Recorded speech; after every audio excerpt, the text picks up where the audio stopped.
محبت تیری راہوں میں کئی سفر کیے ہیں، اب تو بھی روٹ جائے تو ہم کدھر جائیں گے؟ وہ اس کمرے میں داخل ہوتے ہوئے چاشنی گھولے لہجے میں بولا۔ کیا آپ کو اتنی بھی تمیز نہیں کہ کسی کے کمرے میں داخل ہونے سے پہلے دستک دیتے ہیں؟ وہ بیڈ پر کتابیں پھیلائے بیٹھی تھی، معمول کے مطابق اس پر گرم ہونے کا بھی فریضہ پوری ذمہ داری کے ساتھ ادا کر رہی تھی۔ وہ اس کے اس کہنے پر ایک دم سے ہنس پڑا، جیسے ذہن کے پردے پر کوئی یاد لہرائی ہو۔ پھر قدم قدم چلتا اس تک آیا جسے کھا جانے والے انداز میں گھور رہی تھی۔ ایسے مت دیکھو، اس نے ایک دم کہا اور اس کے قریب بیڈ پر بیٹھ گیا۔ وہ ایک دم چونکی۔ کیوں؟ لہجے میں واضح خفگی تھی۔ ورنہ تمہارا پیار کرنے کو دل کرے گا، اس نے کہتے ایک دم سے زوردار کہکا لگایا۔ جب وہ ایسے ہنستا تھا تو گردن پیچھے کی جانب گراتا تھا۔ وہ ہنستا بہت خوبصورت تھا۔ وہ بھی چلی بھنی سی سے کھری کھری سنانے کے موڈ میں تھی، ایک دم پگھل گئی تھی۔ اپنے ارد گرد سے بے خبر بس اسے ہنستا دیکھتی گئی۔ دیکھتے ہی ہر ایک گلے میں کرواہٹ سے گھل گئی اور ماہم اسے چبا جانے والی نظروں سے گھور رہی تھی۔ کیسی ہو میری جان؟ وہ عجیب بھونڈوں والے لہجے میں بولا۔ ماہم کا دل چاہا کہ اسے دو چار رکھ کر دے، مگر پھر نہ جانے کیا سوچ کا ارادہ ترک کر دیا۔ وہ بےہودہ نظروں سے اسے دیکھتا کچھ مزید قریب ہونے لگا۔ یہ کوئی ماہم کے گرد اپنا بازو پھیلائے اسے خود سے قریب کرتا ذرا دور آ گیا۔ اب وہ اسے دیکھ رہی تھی، جو مسکراتا ہوا اسے دیکھ رہا تھا۔ ایک ٹلی نہیں کہ دوسری مصیبت گلے پڑ جاتی، اس نے بیزاریت سے سوچا۔ کیا ہوا بھائی، کس کی دوست کو پریشان کر رہا ہے؟ وہ آنکھوں میں گارے لیے ہلکی سی مسکان لبوں پر سجائے بولا۔ وہ پھر سے اس کی مسکراہٹ میں کھو گئی تھی۔ لا حول ولا قوت الا باللہ، اس آدمی کی مسکراہٹ کے شر سے اللہ بچائے۔ اس نے فوراً ہی خود کو سرزنش کی۔ سامنے کھڑے تگڑے آدمی نے اسے شدید تلخ نظروں سے گھورا۔ وہ اس کے اتنے قریب ہونے پر شدید گھبراہٹ کا شکار تھی، مگر ابھی وہ اسے جھڑکنے کا خیال بھی نہیں کر سکتی تھی، کیونکہ اس مصیبت سے یہ بلا زیادہ بہتر تھی۔ اسے وہ جھڑک کر تپ کر سنبھال کر وہ شعلہ بار نگاہوں سے گھورتی ہوئی اپنی گاڑی کی جانب بڑھ گئی تھی۔ ڈرائیور اسے لینے آیا تھا۔ وہ گاڑی کی پچھلی سیٹ پر بیٹھی اور گاڑی زن سے آگے بڑھ گئی۔ وہ دھواں دھواں چہرہ لیے اسے تنفن جاتے دیکھتا رہ گیا۔ یہ لڑکی اکیلی اسے پاگل کر دینے کو کافی تھی۔ وہ آئینے کے سامنے کھڑی بات سنوار رہی تھی، اچانک اس کے کمرے کے دروازے پر دستک ہوئی۔ وہ چونک کر موڑی تو زائم کو محبت بھری نظروں سے خود کی طرف دیکھتا ہوا پایا۔ جل بھن کر دھواں دھواں ہو گئی۔ مسٹر مصیبت، وہ غصے میں زیر لب بڑبڑائی۔ جانم، زائم نے اتنی محبت سے اسے دھیمی آواز میں سے پکارا تھا اور وہ اس کی پکار سن چکی تھی۔ میرا نام ماہم ہے۔ وہ دوبارہ موڑی اس کی طرف دیکھتے ہوئے سنجیدگی سے بولی۔ شاید وہ سمجھ رہی تھی اس نے غلطی سے کہا۔ جانم، اس نے اسے بار دوبارہ اونچی آواز میں کہا، جیسے وہ اسے بتانا چاہ رہا کہ وہ اس کی جانم ہی پکار رہا ہے۔ زائم، میں اس وقت کسی بے تکے مذاق کے موڈ میں نہیں ہوں۔ اس نے برش کو اس کی طرف اٹھائے سنجیدگی سے کہا۔ میں مذاق کر بھی نہیں رہا جانم۔ وہ شاید پوری فرصت سے اسے پریشان کرنے آیا تھا۔ زائم، اپنی حد میں رو۔ وہ چیخی تھی۔ میں نے کبھی اپنی حد میں عبور نہیں کی جانم۔ اس نے بہت سکون سے سینے پر ہاتھ باندھتے بائیں پاؤں کو اونچا اٹھا کر مروڑ کر دروازے کی پشت سے لگاتے ہوئے کہا۔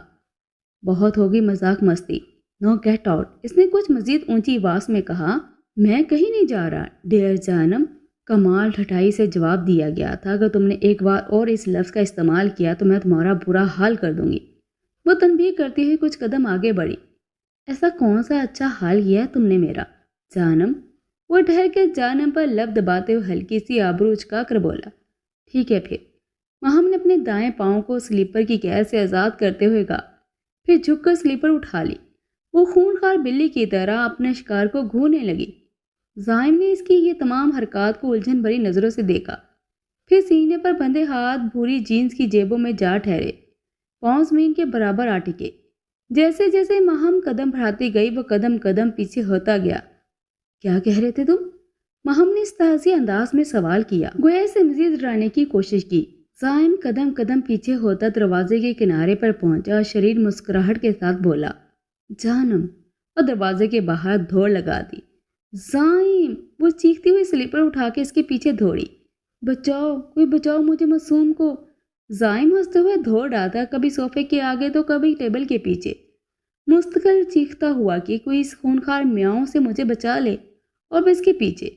آج تم نہیں بچو گے، کہتی دوڑ رہی تھی اور سیڑھیاں چڑھتا گیا۔ وہ اس کے پیچھے تھی، مگر وہ اوپر پہنچتے وہ یکدم سے غائب ہو گیا. پہلی سیڑھی پر ٹھٹک کر رکی، پھر چند قدم آگے بڑھی. اس کے کمرے کے دروازے کے قریب آ کر کھڑی ہوئی جو سیڑھیاں چڑھتے ہی بائیں طرف تھا. زائم، اس نے متعدد بار بلند آواز سے پکارا مگر جواب نہ دار. یکایک اس کی نظر بیلکونی کے ساتھ بنی دیوار پر لگے قدآور آئینے پر پڑی. اپنے عکس کو دیکھتے ہوئے ایک دم سی شرمندہ سی ہو گئی. ہاتھ پکڑی سلیپر ایک نظر دیکھ کر زمین پر پھینکا اور فوراً پہن لی. ابھی اس نے سلیپر پہنی تھی، کسی نے اس کو دائیں ہاتھ سے پکڑ کر زائم کے کمرے کے دروازے کی طرف کھینچا. دروازے کے ساتھ بنی چھوٹی سی دیوار سے لگا دیا. ماہم کے بائیں ہاتھ کا پنجہ اس کے مقابل کے دائیں ہاتھ کے پنجے سے ملایا، دیوار پر اوپر کی طرف لگایا. دائیں ہاتھ اس کے بائیں ہاتھ کے پنجے سے ملا کے دیوار سے نیچے کی طرف لگایا. ایک لمحے کے لیے سانس لینا بھول گئی تھی. اب وہ دھیرے دھیرے سانس لیتی اپنے مقابل کھڑے شخص کی چمکتی آنکھوں میں دیکھ رہی تھی. ان آنکھوں میں کیا کچھ نہیں تھا ماہم کے لیے، مگر پھر بھی اسے دور رہتی تھی. زائم، اس نے دھیمی آواز میں کہا، میری جانم. اس کے چہرے پر جھکا، اس کی آنکھوں میں آنکھیں ڈالے محبت سے بھرپور لہجے میں بولا. پھر اپنے ہونٹوں کو کچھ مزید اس کے رخسار کے قریب کر کے اسے ایک نظر دیکھا، پھر اپنے ہونٹ اس کی دودھیا رخسار پر رکھ دیے. نرم لبوں کے چھونے کا احساس ہوتے ہی اسے اس کے پورے وجود میں ایک سنسناہٹ سی محسوس ہوئی. چند لمحوں بعد اس نے اپنی آنکھوں میں دیکھا. وہ آنکھیں کھولے اسے بے یقینی سے دیکھ رہی تھی. تم بہت بدتمیز ہو، اس نے مضبوط مگر خفا لہجے میں کہا. جیسے میں ہوں صرف تمہارا ہوں. اس نے چتاتی نگاہ اس پر ڈالی اور دھیرے سے اسے اپنی مضبوط گرفت سے آزاد کیا اور لمبے لمبے ڈھک بھرتا راہداری کی دوسری سمت کی طرف چل دیا. اسے جاتا دیکھتی رہی، اس سوچ کے ساتھ کہ اسے خود سے دور رکھنے میں کس قدر ناکام رہی تھی، جبکہ یونی میں کوئی شخص اس کے قریب بیٹھنے کی بھی جرت نہیں کر سکتا تھا، اور یہ شخص اس کے گھر میں رہ کر اس کے اعصاب پر قابو کیے ہوئے تھا. وہ سیڑھیاں چڑھ کے اوپر راہداری میں ٹہلنے کے ارادے سے آئی تھی. اللہ شعوری طور پر مڑ کر ایک بار زائم کے کمرے کا دروازہ دیکھنے کا کام انجام دیتی ہوئی سر جھٹکتی بالکنی کی جانب بڑھنے لگی. بچپن ہی سے یہ جگہ اس کی پسندیدہ ترین تھی.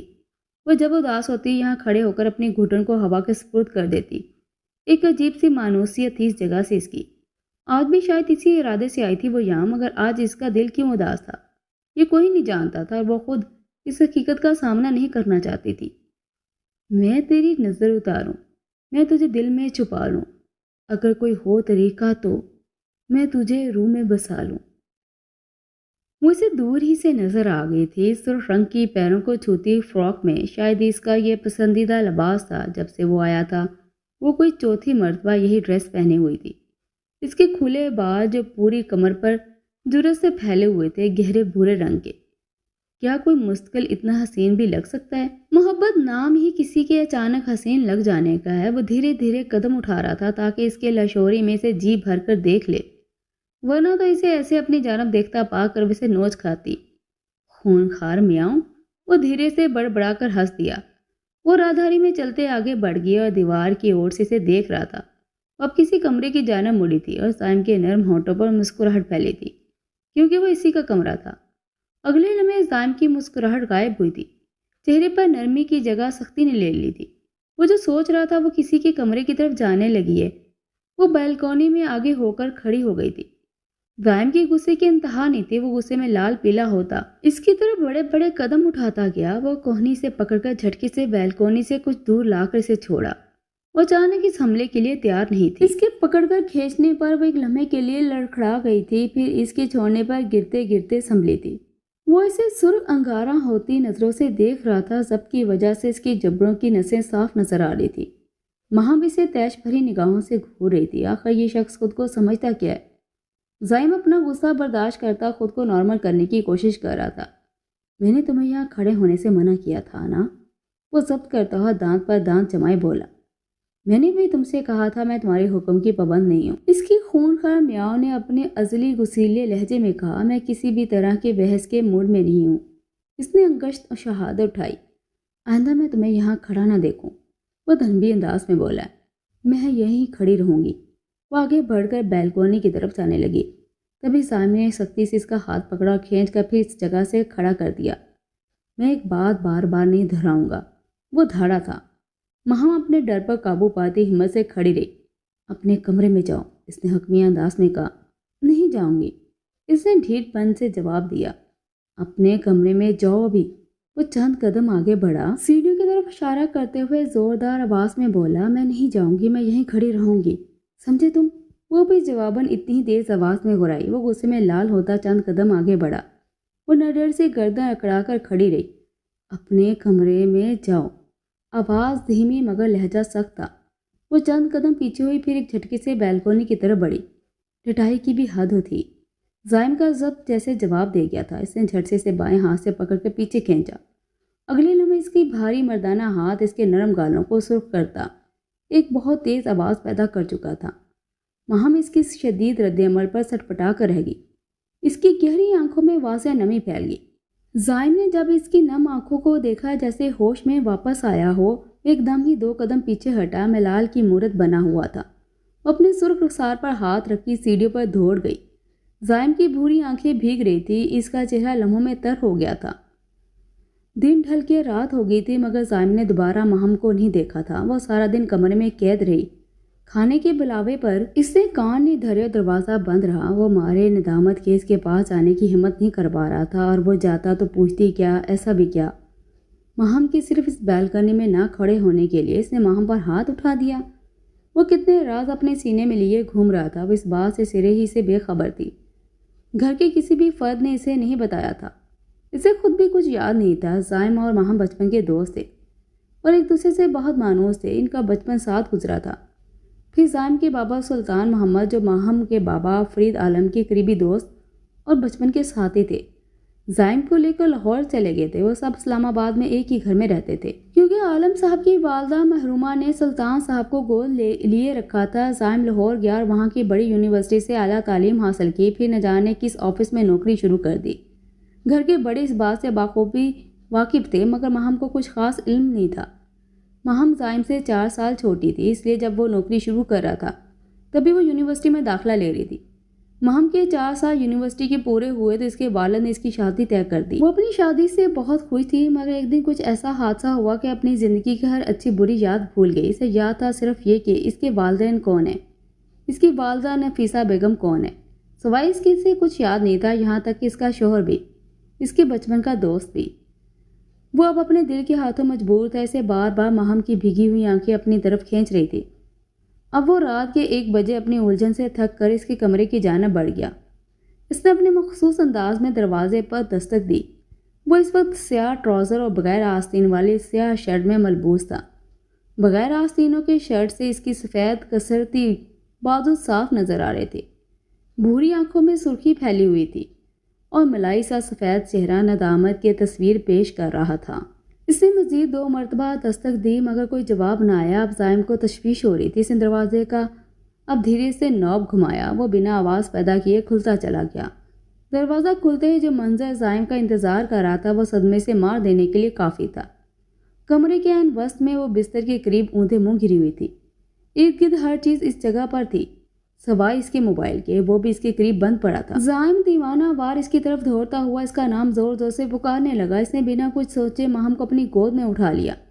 آج نہیں مہم، آج نہیں، وہ مسلسل کہہ رہا تھا۔ اس کے ذہن کے پردے ایک یاد مسلسل گھوم رہی تھی۔ وہ بچوں کی طرح رو رہا تھا۔ گھر میں سب سو رہے تھے۔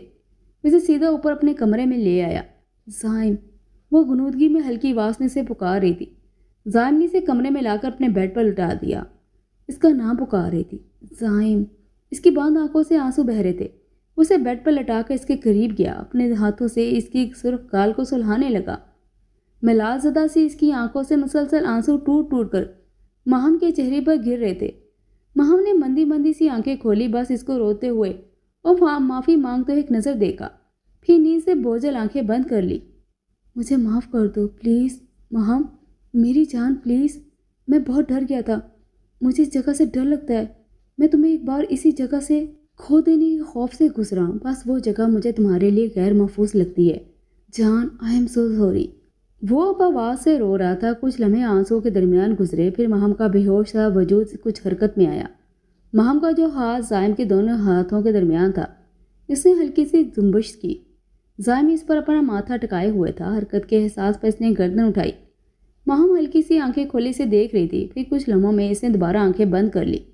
اس کا بخار بہت بڑھ گیا تھا۔ زائم نے خود کو سنبھالا اور ایک چھوٹے تولیے کے ساتھ ٹھنڈے پانی کا پیالہ لے آیا۔ رات بھر اس کی خدمت کرتا رہا۔ مامہا تھوڑی دیر میں نیم غنودگی میں آنکھیں کھول کر اسے اپنے پاس بیٹھا دیکھتی۔ کبھی وہ اسے پٹیاں کر رہا تھا تو کبھی اس کے ہاتھ پانی میں ڈالے بیٹھا ہوا تھا، کبھی پاؤں کے پنجوں کو پانی سے دھو رہا ہوتا، کبھی اس کے رخسار پر مرہم لگا رہا ہوتا، کبھی بیٹھا اسے تک رہا ہوتا۔ ساری رات اسی میں گزر گئی، مگر زائم نے پلکیں تک نہیں جھپکائی تھی۔ صبح روشنی کی تیز روشنی سے اس کی آنکھیں کھلی تھی۔ اس نے کمرے میں نظریں دوڑائی، مگر وہاں زائم نہیں تھا۔ اس کے قریب بیڈ پر نفیسہ بیگم اور رحیلہ بیگم بیٹھی تھی۔ رحیلہ بیگم نے اس کا بایاں ہاتھ تھام رکھا تھا، جبکہ نفیسہ بیگم اس کے سرہانے بیٹھی اس کے بال سلہا رہی تھی۔ ملازمہ کھانا لائی تھی، اسے فریش کروا کر دونوں مائیں ایک ایک نوالا بناتی اسے کھلا رہی تھی۔ اس کی آنکھوں میں بار بار پانی بھر رہا تھا، جسے کبھی رحیلہ بیگم صاف کرتی تو کبھی نفیسہ بیگم۔ وہ اس ننھی سی جان کے سامنے رونا نہیں چاہتی تھی۔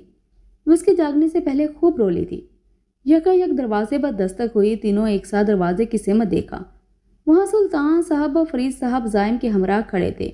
وہ سب ایک دوسرے کو دیکھ کر مسکرائے تھے۔ زائم کی شرمندہ سی مسکراہٹ وہ سمجھ گئی تھی۔ سب اندر آئے اور اس کے سر پر ہاتھ رکھ کر اسے پیار کرنے لگے۔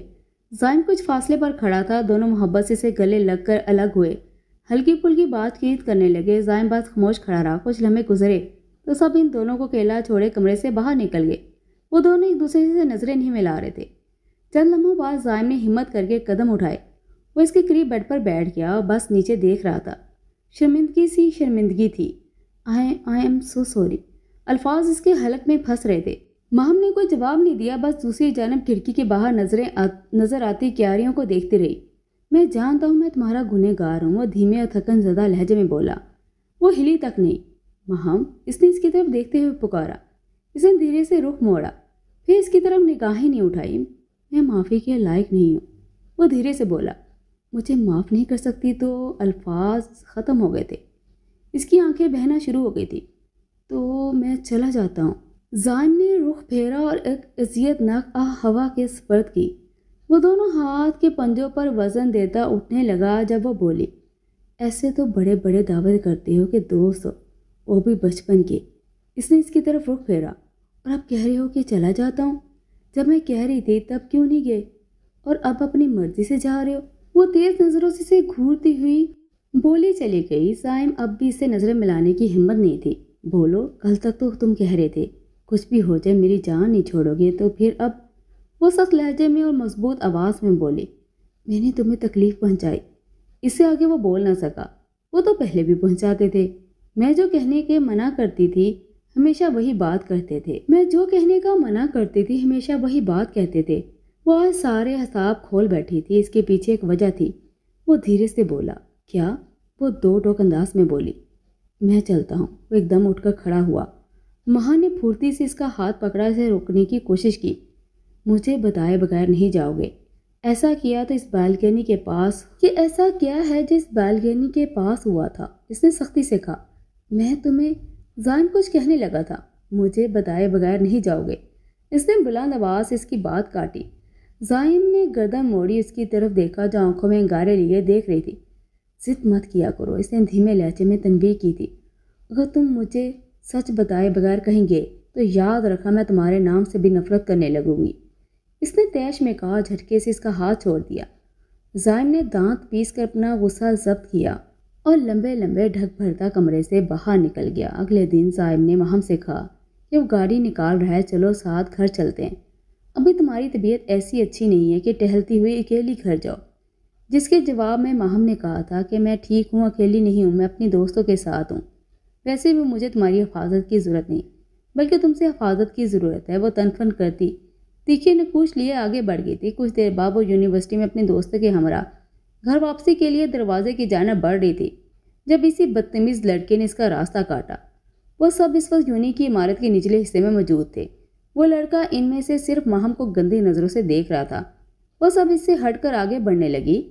اس نے مہم کی کلائی پکڑی، اسے دیوار سے لگا دیا۔ اس سے پہلے کہ اس پر جھکتا نہ جانے کدھر سے زائم صاحب نازل ہوئے، اس کے کندھے پکڑ کر مہم سے دور ہٹایا۔ مہم فوراً اپنے دوستوں کی طرف بڑھ گئی۔ زائم نے اس بدتمیز کو گردن سے پکڑا اور پوری قوت سے اسے نیچا اٹھایا۔ پیچھے کھڑی لڑکیوں اور کتنے لڑکوں نے منہ کھولے کے کھلے رہ گئے تھے۔ مہم آنکھیں پھاڑ پھاڑ کر دیکھ رہی تھی کہ زائم ہی ہے یا کوئی اور خلائی مخلوق۔ زائم نے دھپ سے اسے زمین بوس کیا، اس پر جھکا، مکے اور لاتے برسانے لگا۔ وہ لڑکا خونم خون ہو گیا تھا۔ اس سے پہلے کہ وہ مر جاتا، ساتھوں کا ایک گولہ جمع ہوا، انہوں نے انہیں الگ کیا، مگر حیرت کی بات یہ تھی کسی نے بھی زائم کو کچھ نہیں کہا تھا۔ مہم کو حیرت ہوئی تھی مگر پھر بھی وہ سب باہر نکلنے لگے۔ زائم نے ایک سرسری نگاہ اس پر ڈالی، پھر یونی سے باہر نکل گیا۔ مہم کچھ شرمندہ سے دروازے سے باہر آئی۔ اسے جو لگ رہا تھا کہ زائم غصے میں سے چھوڑ کر چلا گیا ہے۔ وہ بالکل سامنے بائک پر بیٹھا اس کا انتظار کر رہا تھا۔ وہ کچھ کسانی سی اس کے پیچھے بیٹھ گئی۔ دوستوں کو وہ یونی کے اندر ہی خدا حافظ کہہ چکی تھی۔ گھر پہنچی تو اپنے کمرے میں چلے گئی۔ کچھ دیر بعد جب وہ کمرے سے باہر نکل کر اوپر سیڑھیاں چڑھنے لگی تو اسے بالکنی سے کچھ دور کھڑا نظر آیا۔ اپنی سوچوں میں غلطہ اپنے ارد گرد سے فراموش تھا۔